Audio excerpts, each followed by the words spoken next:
Hi, it's Maria, and I'm doing Forgiveness to Love, and this is number 41. And so we're going to talk about, well, the subtitles are God is, Love is, I hired a hater, and gasoline water. And so it's going to be kind of a strange one today. And so anyway, it'll be fun. So I thought about what you might want me to share today, and I decided I would remind us all how amazing God is. And because God is energy, right? And God is the energy of all that is, and all that ever was, and all that ever will be.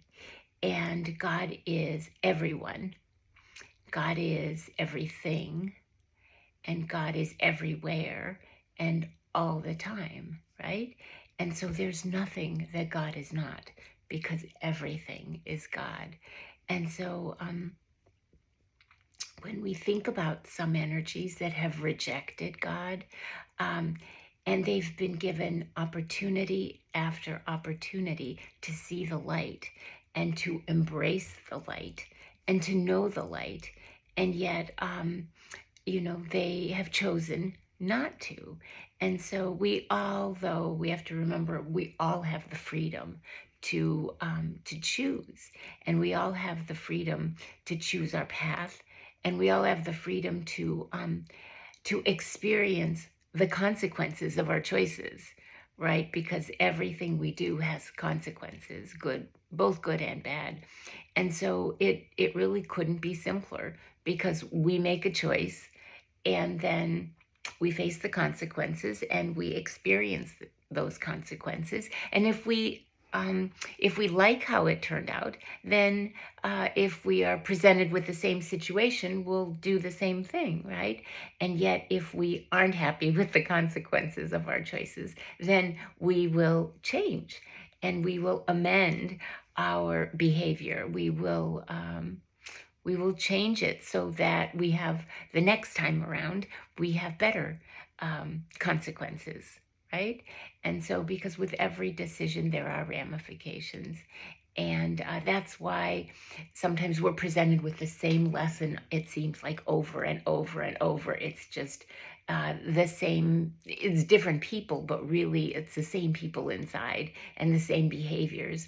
And so we have to get it right. And so we are presented with the same lesson until we learn it. And so and sometimes it seems like things get worse before they get better. And maybe this time on the planet right now is one of those times. And sometimes it feels like the shutoff valve, is ready to blow. Yeah, sometimes it feels that way. I remember when I first moved to Florida in 2004, and the condo manager, because my father said, if you move here, I'll buy you a condo. And so I picked out a condo, actually in the same building where he and my mother had their condo. And actually there was a condo on the same floor. And so he was on one side of the elevator, a little further down, and I was on the other side of the elevator. But anyway, and so the condo manager, out of nowhere, gave me a business card of some guy. And she said he had a surveillance firm and a spy shop in Pinellas Park, which is near Clearwater. My condo was on the beach in Clearwater. And so this was about a half an hour away. Anyway, he gave me the card, and I remember, why did I move out of Chicago to begin with? And it was because of surveillance. And so, that was the obvious thing for me. It became intolerable. I was like just walking, and I had like all these shadows around me. But anyway, so she gives me this card, and so I'm thinking, that's really weird. And I remembered when I was in Chicago, it was so obvious that when I would even look in my rearview mirror, if I were driving my children to school, and I would look in the rearview mirror, and I would see men with trench coats and derby hats. They looked like Sherlock Holmes. And it was like they weren't even trying to they weren't even in disguise, unless maybe they were in disguise and they wanted me to know that that's who they were. And so I wouldn't miss them, right? Because they had the trench coats and the derby hats and stuff. And so they would follow me, and it was the same cars that would follow me everywhere I'd go. Now they have like a whole fleet of cars. So like, like 6 of them will be in those cars, and then the next shift or whatever, I think they switch cars and they're like in trucks, or anyway, it gets to be a little weird. But I felt that I was like living in a cartoon then, and so they were like, here I am. And so when I got to Florida, it felt like that, almost the same, except it wasn't. It was actually more as if like the antennas and the satellite dishes, that were on the patios of the units right above me and below me. I was on the 4th floor. So if they were on, there would be a big satellite dish on the balcony of the 5th floor and one on the 3rd floor. And so I thought that was, pretty obvious. And then the newly installed huge antennas on the rooftop of the apartment building across the street, right across the street from where I was. And if that wasn't telling enough, I wouldn't know what was. I mean, it was just so obvious. And then it was years later that my attorneys had said, yeah, your every move was recorded. And and you had GPS devices on your car and stuff. And this was before I left Chicago. And that was before 2004. And that was when people, really did have like the actual physical GPS devices that I guess they put under cars or something like that. But now, we've got cell phones and location services and Google Maps and things like that can track us, and without our finding anything there. But yeah, crazy things happen. But as far as this guy, it was just, it was just too perfect. And so I knew he was a setup. And yet, because I had that card for about a month before I called him, and I would think about it, and I knew he was a setup, but and I knew he was hired by the ex, but I kept deliberating. Do I want to find out more, or do I just want to ignore it? What was he planning on doing? And so anyway, I called him, and he came right over, and he supposedly checked for cameras, all over, and he was letting me know. He said, oh no, you're clean, there's nothing here, and he said, but I can, if you want to pay me, I'll put in some cameras. And so what I noticed is he was actually assessing where to put them. He wasn't so much wondering where they were, because he already knew they weren't there, because he was in charge of putting them there. And so, and then I found out he was contracted by the condo building to put cameras in the common areas, in the mail room, in the parking garage, in the parking lot, in the gym, in the lobby, and especially in the hallways right outside of my building, or I mean my unit. And so, and he said that he was very, he was from Chicago actually, and he was in charge of putting most of the surveillance equipment on, I guess it was the street lights or something anyway there. So he knew what he was doing. He was quite good at it, and had quite a large operation actually. But he acted like he didn't know anything at all about me. And then all of a sudden he'd like drop a bomb or something, and he knew exactly who I was. Yet, it just didn't matter at that point. And although he did ask me, he said, I really need you to follow me to my spy shop, and I want to show you some of the things. And I thought, oh, well, that'll be an education. So I got in my car and I followed him. And as soon as we pulled out of the parking lot, his, you know how they have those mesh screens on the back? He was driving a Mercedes. And as soon as he got in the car, the mesh screen went up. So I couldn't see through the back windshield. I could only see through his rear view mirror outside. And I know he was on the cell phone talking the entire 30 minutes that we drove to his spy shop. And so, and I could see that he was looking at me the whole time. So he's like driving and looking at me, and I could see him through the rear view mirror. Anyway, once we got to the spy shop, He totally ignored me, and he put me in a room with a video of it was of rabbis in Jerusalem, and it was in real time, and they didn't know that they were being videoed. So I thought that was a clue that that yes, they could do surveillance and people wouldn't even know it, and it was up close and personal, and yet they were, all the way in Jerusalem. So I thought, that was a clue for me to figure it out anyway. And I also realized that, it was all kind of part of one operation. I don't know who's the ringleader or who the ex had hired, but they have people in all different locations, because this was Florida. I imagine if I were in California, there would be somebody there with a spy shop there, or somebody that would be into the surveillance to fill my condo with more cameras and things like that. But I realized that that group in Florida was the one that was coming in and stealing, my external hard drives and my other electronics and all just that kind of stuff.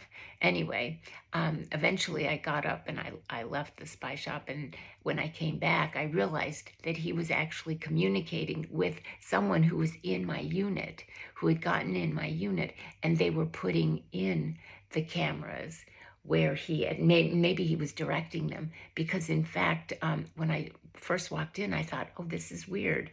I don't remember what time of year it was, but it was weird because the patio door, my one patio door, was wide open, and I never used to leave that open. It was always locked. So that was kind of a clue to let me know that someone was in while I was out. And so anyway, that was a lesson that I learned, and yet I learned a lot, even though they came in and did what they needed to do. I figured that they would have done it at some other point in time. If I just ran to the grocery store, they could have gotten in. Maybe they got the key from the manager of the condo building, of the management, or maybe they just have master keys to everything. Or maybe the guy climbed from the 5th floor balcony and jumped onto mine, or from the 3rd floor and climbed up. And because the manager did say that, in fact, I don't know if she was trying to spook me and she was in on it or what, but she said, we have had a problem where people, it was almost like a Spider-Man, people actually go from one unit to another and they climb outside the building. And I thought, oh, that is just too bizarre. But anyway, I wasn't, at that point, I wasn't so worried about the poisonings. I mean, I had been through that for so many years with the ex, but it was more about being drugged. And I think it was more about putting me in compromising situations and making me feel very, very frightened. And so it was more about torture, I think, than and then of course, who knows about the poisoning that could have very well been going on. But it was more about, I wouldn't sometimes remember what happened the day, as soon as I'd wake up, I wouldn't remember how I got into bed, or what I ate or drank the night before. It was almost like, well, I don't know, I never had one of those date rape drugs, but it was a very weird feeling, because I just couldn't remember. And so, anyway, yeah, I think it was more about putting me in compromising situations. And so, after that, and now in Florida, I take my computers with me, because to leave them here, to leave them wherever I am, is not smart. Although to take them with me is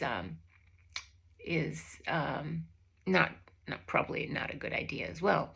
But what do? I mean, many of us are faced with situations like this when there are criminals who want what we have, whether it's it's not gemstones anymore, and it's not huge accounts of anything. It's just a purse or a computer case or whatever. And so Anyway, and they're on the computers. I mean, the people that are computer savvy, they can get on computers anywhere, and they can get on cell phones. I mean, all they have to do is just hack in. And I heard that that's so easy, and you don't even have to work at AT&T or T-Mobile or what's the other one, Verizon. You don't even have to work there. You can figure it out. And so I know it sounds so inconceivable, and then I think about the food, and I think, well, it's even like organic chocolate or um, or high quality dark chocolate. If you eat a few squares, when I've eaten a few squares, and there are so many brands. If you go into any of the major grocers, there are many, many brands of organic and of good dark chocolate. And yet sometimes when I eat some of those, all of a sudden I'd feel like this flush running all through my body, as if there was, I ingested some horrible chemical. And I think, how can every brand be contaminated? Because I buy different brands, so I don't just buy one thing. And or the produce, all of a sudden it just it leaves like a really yucky aftertaste, as if it's just been super sprayed with some type of horrible chemical. And yeah, we all hear about recalls, right, where there's collateral damage, and this is toxic, or there was arsenic in Evian, or things like that. So, and people say, oops, no one's to blame. But, and maybe those are just unfortunate situations.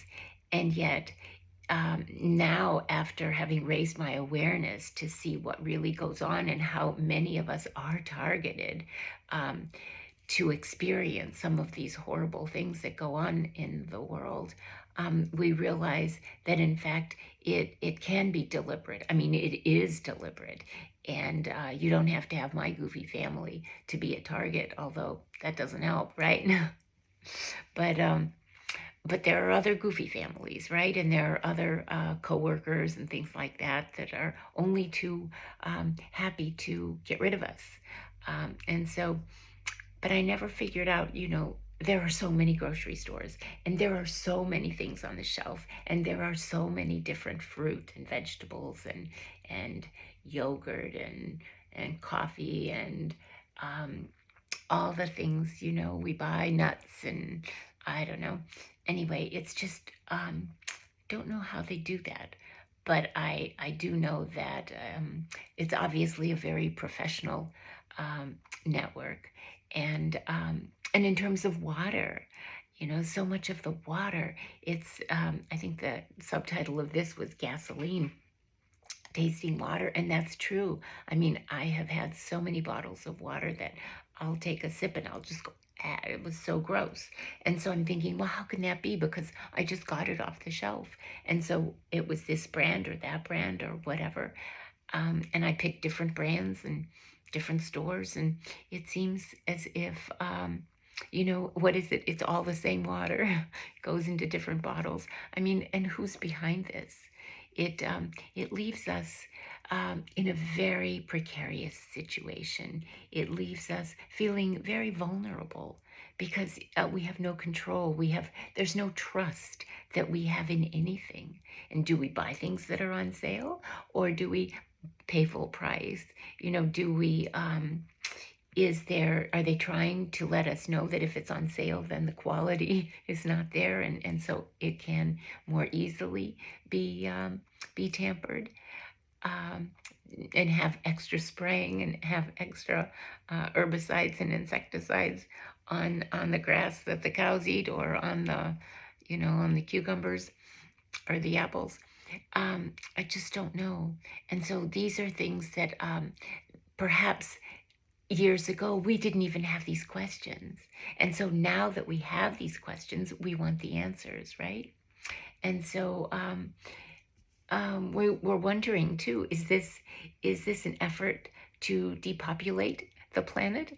I don't know. I certainly know for me, yes, my sibling and my son and my ex, were among the most evil of the evil on the planet, as far as I'm concerned, to even think of doing this stuff. But certainly they're not alone. And um, they work with others. It's a huge network from my perception.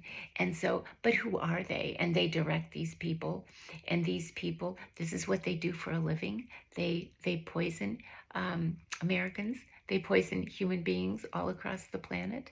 Um, this is and how do they get these? How do they recruit these people? Do they recruit torture for hire, or I just don't know. I really don't know. I know that my ex used to pick up the phone because we gave a lot of money to various causes, and he was very well aware of funding political candidates, actually, and he knew that only one would win, and he didn't know which one would win, and so he would give money to both. And I would ask him, I'd say, well, why would you do that? Why don't you pick the person you think is the best for the job? And he'd say, because I don't care who's the best for the job. I want to know that if I need a favor, I'll be able to pick up the phone and call, and they will accommodate me because I helped put them in office. And so I'm thinking, oh my God, there's a strategy for you. And so, yeah, he really didn't care who won, really. And so I'm thinking, well, what I've noticed is that many of us, when we do realize that we've been flagged or tagged, or we have some type of a red mark on our file, I don't know how that is, um, but I do know that when I call to make a police report, as I think I should do when I know that my home is being invaded, and if I call to make a police report, many times I'm discounted. They won't even come and talk to me. They'll say, we don't see a problem. And so I think it's because if people, just like with my videos, right? If enough people will just complain about it, then all of a sudden, those of us who are just trying to tell the truth will be restricted. Our audience, with or without people's complaints, will be restricted. If you're me, because my family takes care of that one. But for normal people, yeah, we have to do the best we can, and know that everything that people do to us eventually comes back on them. So if in fact, they're trying to promote something, or they want to do something, then somehow they will experience the same blocks that they have put out for others, because there's no cheating in the universe. There might be cheating in poker, or there might be cheating, with horses, or there might be cheating, in the outside world. But there's no cheating with God. And there's no cheating with the energy that we send out, because it really does. It comes back to us. And, I know that there are, stakeouts for many of us, actually, whether it's next door, whether it's across the street, or whether it's above us or below us if we live in a high rise.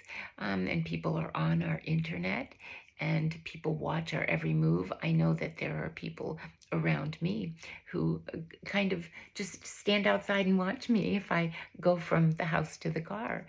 And so, I don't know if they're on their phone or they're texting, and they, let the powers that be, or whoever it is, the powers that be, which could be, my sibling and son. But anyway, they say, oh yeah, she just arrived, or she just got in her car, or she's leaving now. Oh, she walked to the mailbox. She picked up 2 letters. So I don't know. Or yeah, she let the cats out. So anyway, I just find it rather bizarre. And so I already mentioned, that at different places where I have lived over the last few years, I bought cameras, I bought alarm systems, I bought safes, I had safety deposit boxes at banks and stuff, and the police, and we've had long conversations, and so they'd say, "Oh, Maria, you realize what's going on," and so all of those things can be circumvented. They can all be bypassed. And so the bottom line is, you know, when there's money to be exchanged, um, you know, there really is no security because everything can be everything can be bypassed. Yeah, truly, we don't want to think that, and yet that really is the reality. And I actually got a second phone because my first phone was totally out of memory, um, out of storage actually, and so I got a second phone, and because my first phone was cloned and passed out to several people. Anyway, now when the first phone rings, the second phone rings, or if somebody calls the second phone, it hangs up and all calls are dropped, or one of them gets muted, and then sometimes they both ring at the same time, or there are no contacts listed on the second phone, and yet when someone calls, there is a contact that shows up on there. And it's not the contact that they would have on their phone. It would be a contact that I would have put on. And because I wouldn't just put their name the way that they would show it up. Anyway, the whole thing was just ridiculous. Or there's a call and it's from Japan. Yeah, I just got one of those a couple days ago. And then there were always calls from California. I think every day I get at least 2 or 3 of them. And one's from Death Valley. I guess they try to spook me out. I think I've said this. Another one was Westminster. And that was when the Queen died. I guess they wanted me to think, oh, well, the Queen is dead.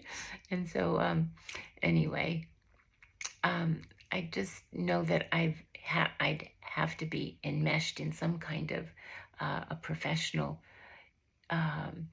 network that terrorizes people. And I don't know who exactly that would be, but I do sometimes I feel like I'm a pet puppet, and they've employed negative reinforcement because when I tell the truth on my videos, there's usually some type of fallout or something. But it's like, no, Maria, you're not supposed to talk. You're just supposed to put up with it as you have the last 40 years.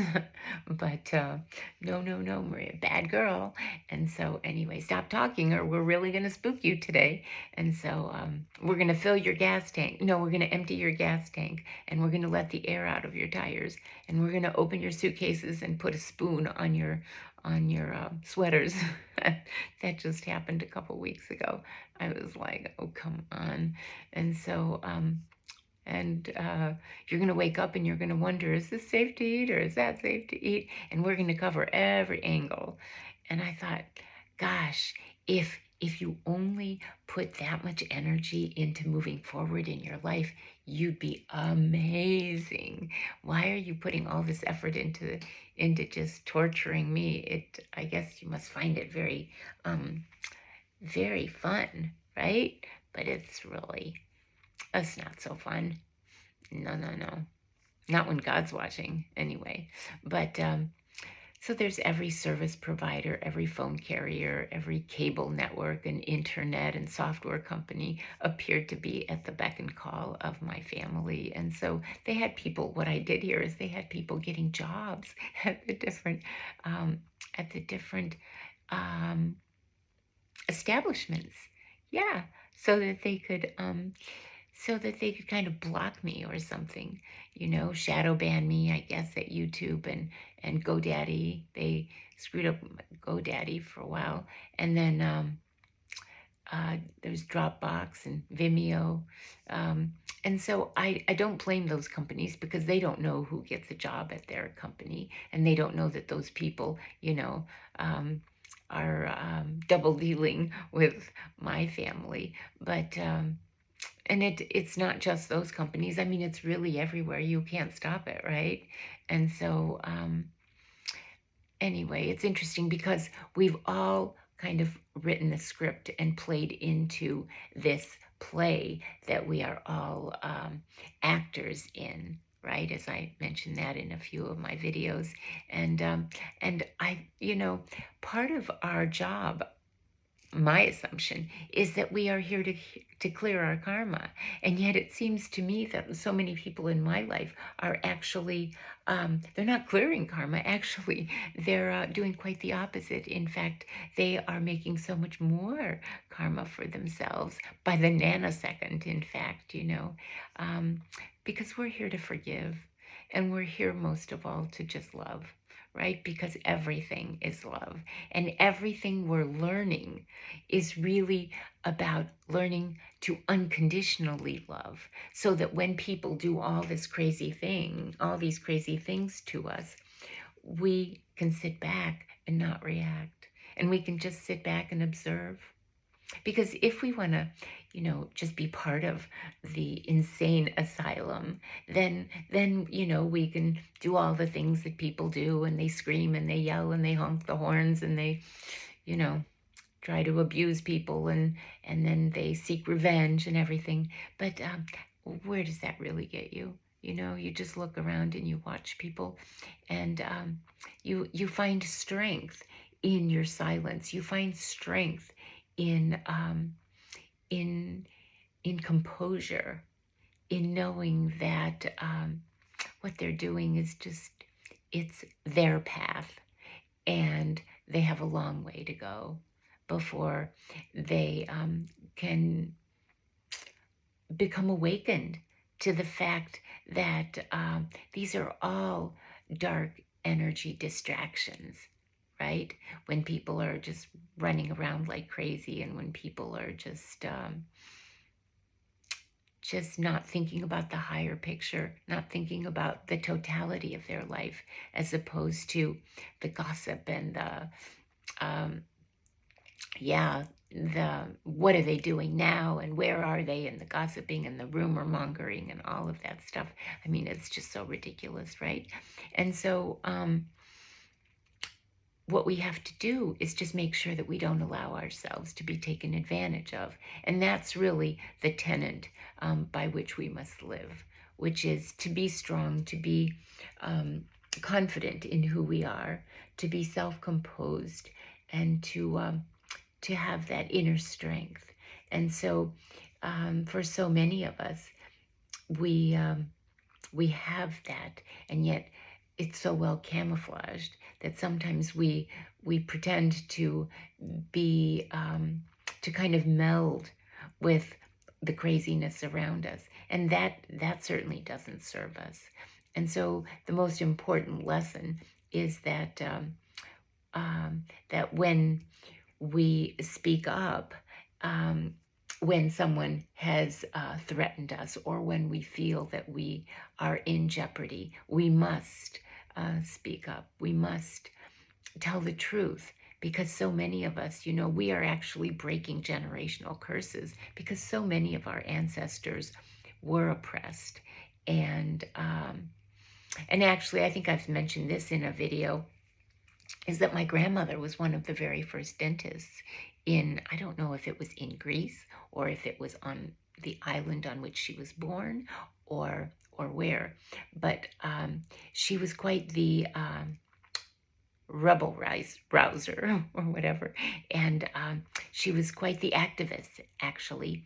And she was so much so that her parents were so embarrassed, because there was so much pressure to keep your daughter quiet. And so she happened to be very, very bright and very beautiful, and so she was able to accomplish much.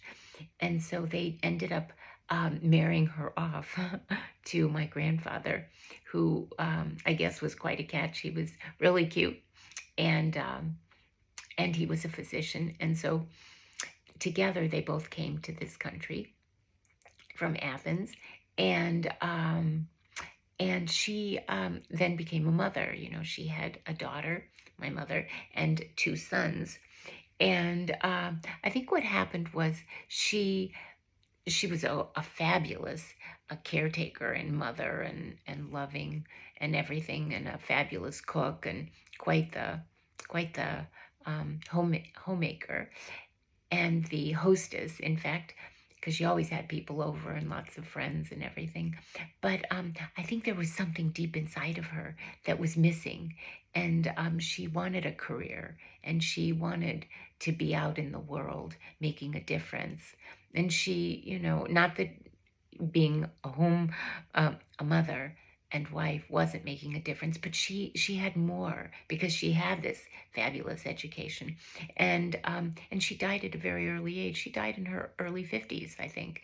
And I had heard it was really tough for her, because she had this fire burning inside of her to do more and be more. And yet I remembered when she had a double mastectomy, and she was laying on we would sleep together. We had two twin beds, and we would hold hands with my grandmother when I was like 3 years old. And I couldn't go to sleep unless I was holding her hand. And we would go to sleep together. And then my own mother had a wonderful education. She was very, very gifted in mathematics, and she went to University of Chicago and she studied math there. And then her parents said, "Oh, well, you know what?" Because my grandmother was the one that they kind of curbed and said, "No, you just get married." And so they insisted that my mother get married, and so she married my father, another doctor. And so she couldn't really express herself either. She was a fabulous wife and mother, but that was it. She couldn't really use her math. She couldn't get a job. She couldn't do anything more with it. And so many of us are here to say, for women everywhere, that it's a glass ceiling, and we can break through it, because there aren't rules anymore. The world is open to us. We can take advantage of every gift that's out there. And so we don't, if there's any abuse, we speak up about it, and we just don't allow it. And so sometimes the dark actually helps us, because then we see who we really are. And we know better than to be ugly and to do ugly. We know what it's like to be oppressed. And there's a level of self-awareness and self-confidence that we all can embody. And so yeah, we can let the mask fall off, and we can be our authentic self. And so and that's such a good thing, right? And so what else can I tell you? That there are opportunities everywhere for us. And so when we see that opportunity, we can go for it, and we can then become more of who we truly are, right? Because we are divinity. And what is divinity? Divinity is love. And so everywhere we turn, we can see the love in others, and the love we have for others, and the love we have for ourselves, right?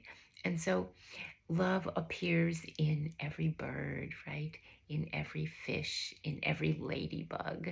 Love appears in every lamb, in every lion and giraffe.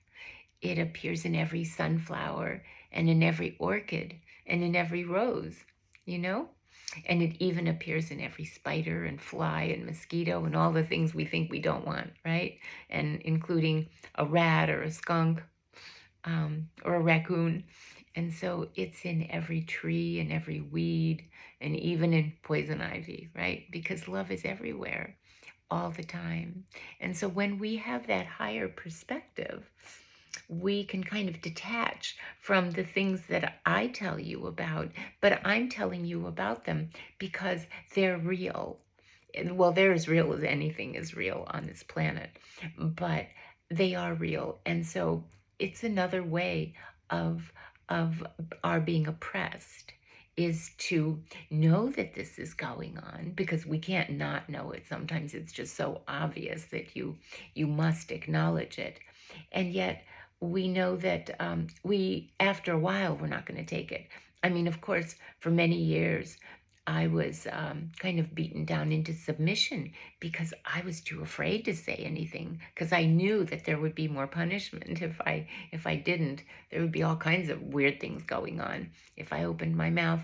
And now, as more and more people are coming in strength to say, hey, this is going on and this is not right. And I don't know who my sibling and my son think they are to do this to me. I think it's really disgusting, and I couldn't live in their shoes or in their bodies for not a nanosecond, for sure. I mean, to even strategize, to even think that way is just so repulsive for me. But by the same token, they are being guided to do what they're being guided to do. And of course, there are consequences.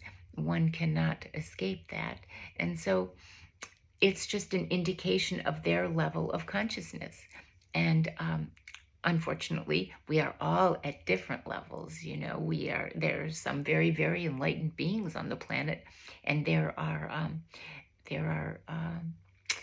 equally, if not more, of the lower vibrational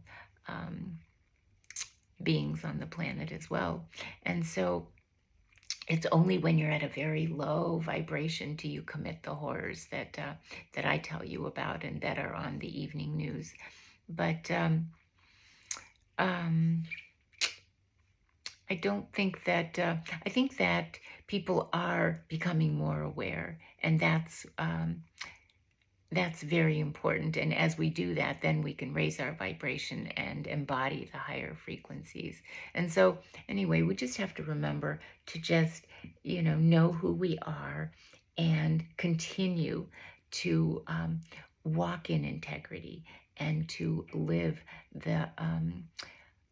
in the highest vibration that we can, and see the positive and see the goodness in the ladybug, and see the goodness in the mosquito. Really, I mean, there isn't anything that shouldn't be on the planet, if it is on the planet, because it's all created by the creator of all, and everything has a purpose.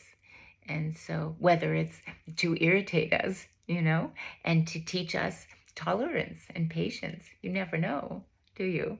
And so including some of the people in our lives, right? I mean, I think we really do learn a lot from people who are of such a low vibration that we can't even imagine how they can look in the mirror and not be horrified by the things that they know that they've done to others, and then the karma, that they receive, and that they're so clueless they don't even realize that they brought it on themselves.